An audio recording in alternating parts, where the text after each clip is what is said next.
다 같이 사도신경으로 우리의 신앙을 함께 고백하시겠습니다.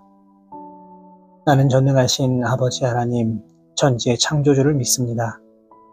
나는 그의 유일하신 아들, 우리 주 예수 그리스도를 믿습니다. 그는 성령으로 잉태되어 동정녀 마리아에게서 나시고 본디오 빌라도에게 고난을 받아 십자가에 못 박혀 죽으시고 장사된 지 사흘 만에 죽은 자 가운데서 다시 살아나셨으며 하늘에 오르시어 전능하신 아버지 하나님 우편에 앉아 계시다가 거기로부터 살아있는 자와 죽은 자를 심판하러 오십니다. 나는 성령을 믿으며 거룩한 공교회와 성도의 교제와 죄를 용서받는 것과 몸의 부활과 영생을 믿습니다. 아멘. 다같이 찬송가 407장 우주와 함께나 죽었으니 함께 찬송하시겠습니다.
오늘 우리에게 주시는 하나님의 말씀은 신약성경 요한복음 18장 1절에서 6절까지의 말씀입니다.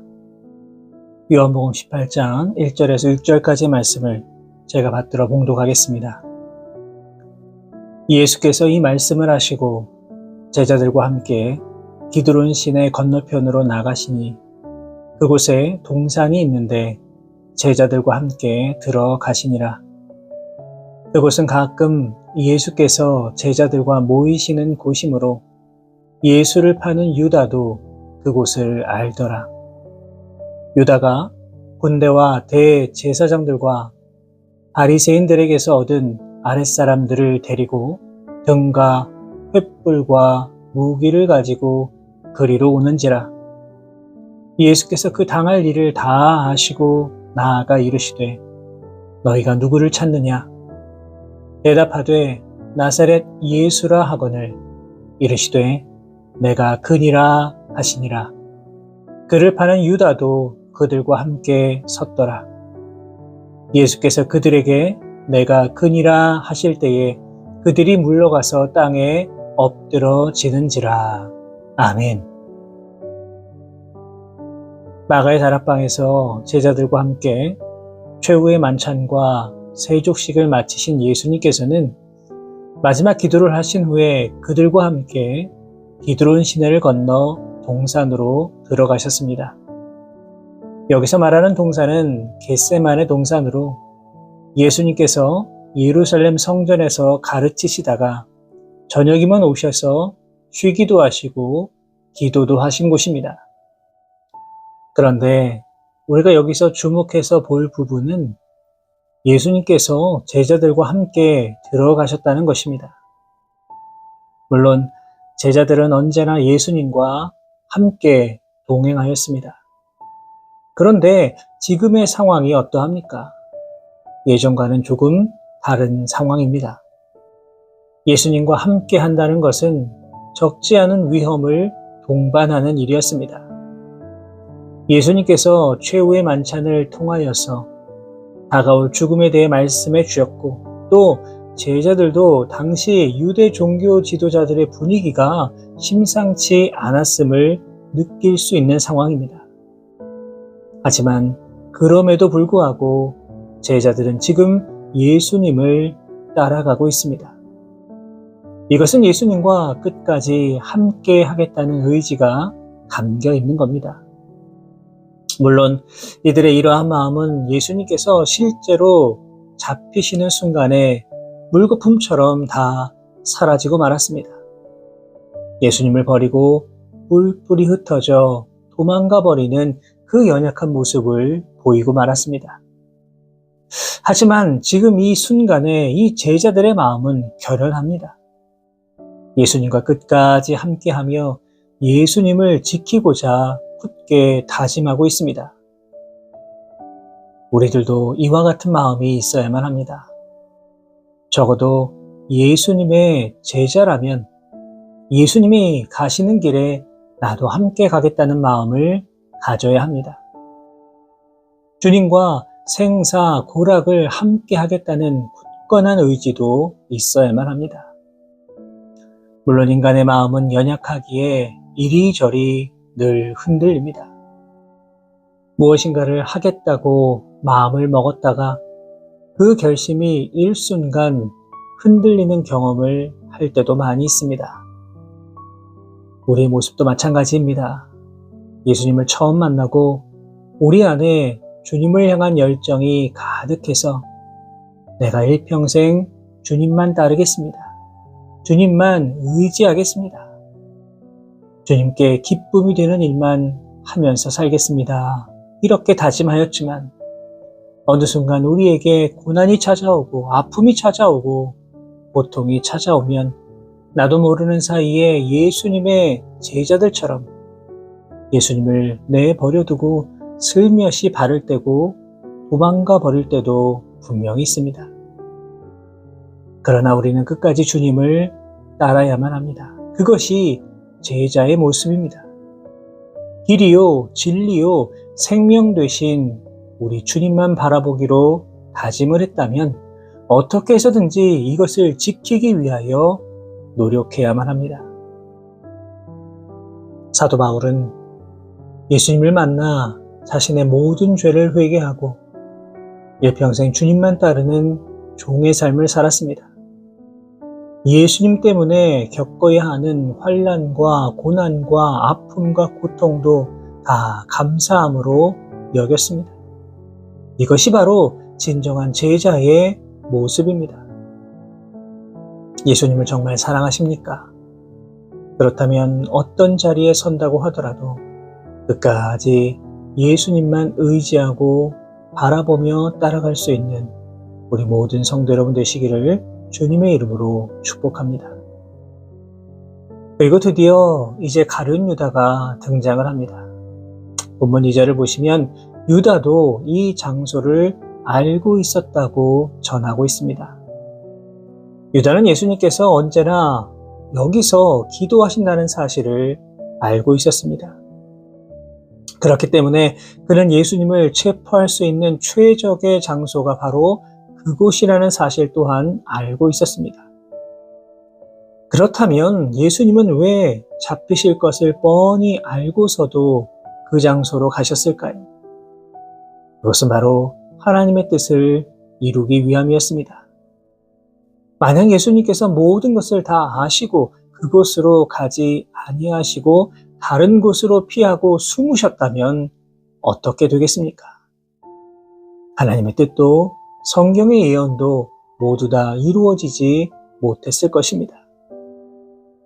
그러나 우리 주님은 자신의 뜻보다는 하나님의 뜻이 더 중요했기 때문에 하나님의 뜻을 이루고 성취하는 것이 주님의 사명이었기 때문에 그 고통의 길, 십자가의 길을 묵묵히 걸어가신 것입니다. 사랑하는 여러분, 예수님의 이 모습을 깊이 마음에 새길 수 있기를 원합니다.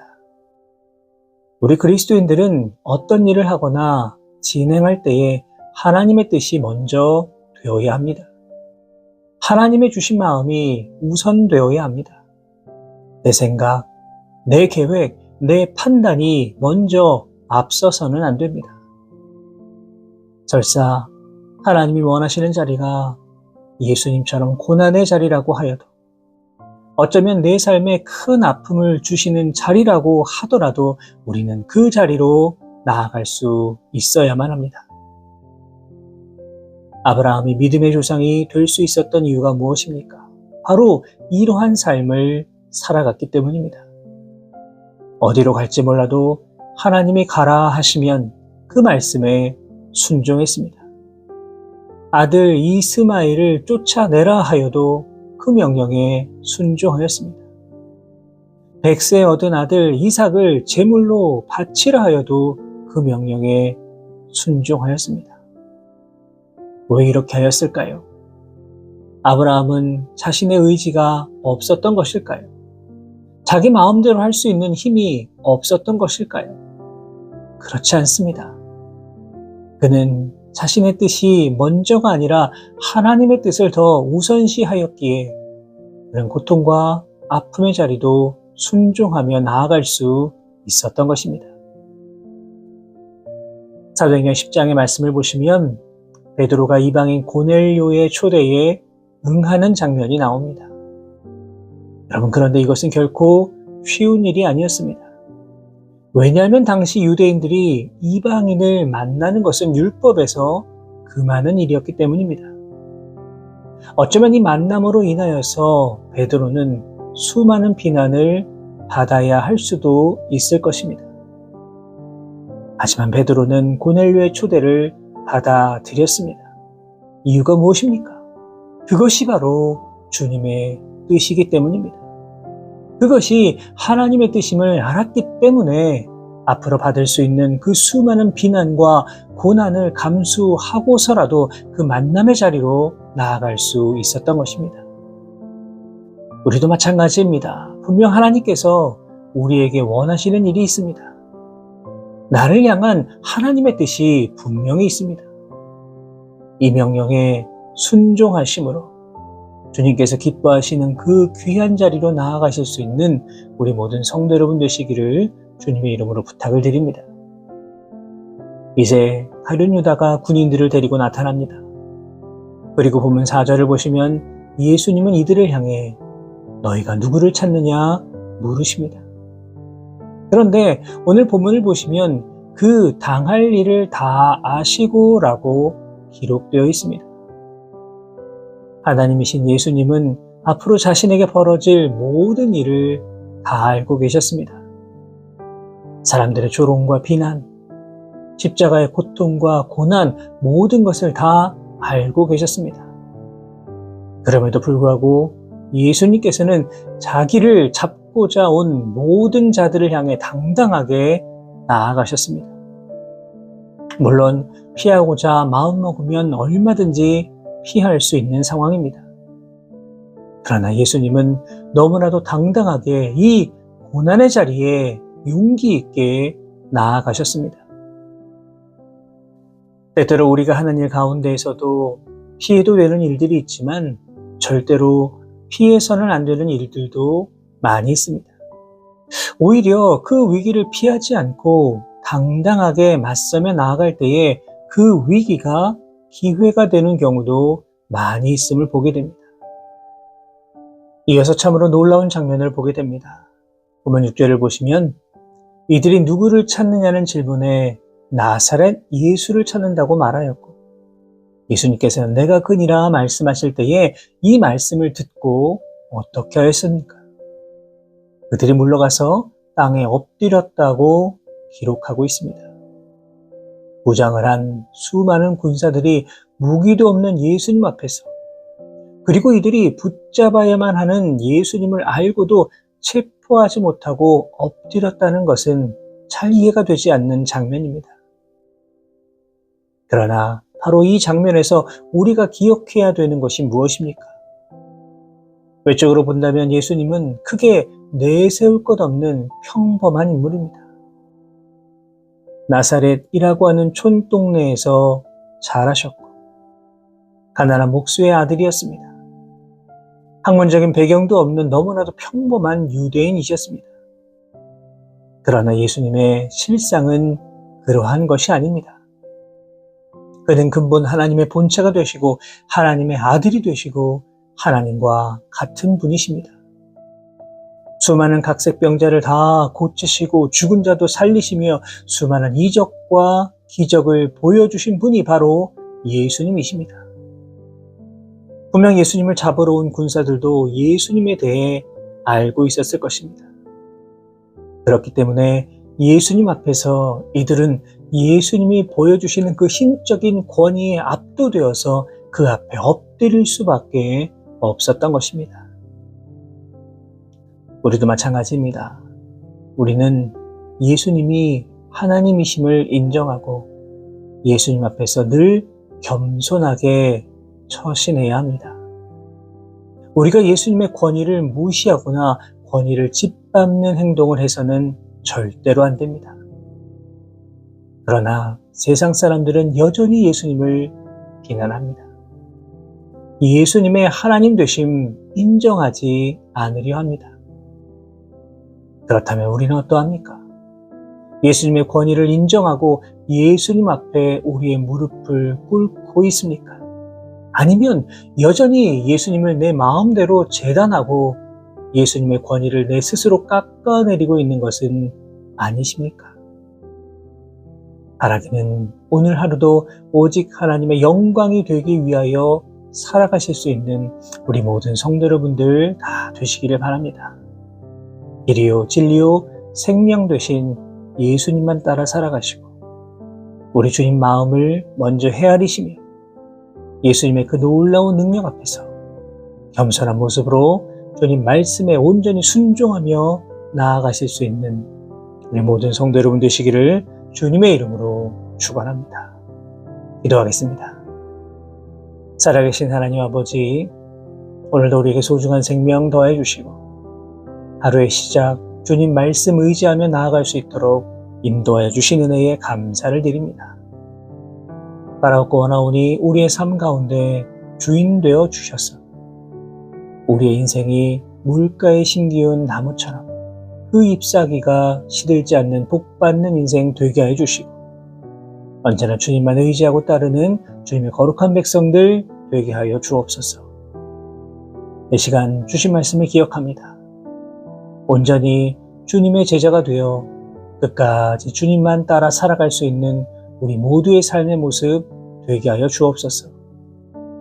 비록 그 길이 힘들고 어렵다고 하더라도 포기하지 않도록 인도하여 주시고 주님처럼 온전히 하나님 뜻에 순종하며 나아갈 수 있는 우리 모두가 되게 하여 주옵소서. 무엇보다 주님의 권위를 인정하며 나아가게 하시고 늘 주님 앞에서 겸손하게 살아가며 온전히 주님의 영광과 기쁨이 되기 위하여서 오늘도 우리의 삶의 자리에서 최선을 다해 나아갈 수 있는 우리 모두의 삶의 모습 또한 되게 하여 주옵소서. 이 모든 말씀 우리 주님 예수 그리스도의 이름으로 기도하옵나이다. 아멘.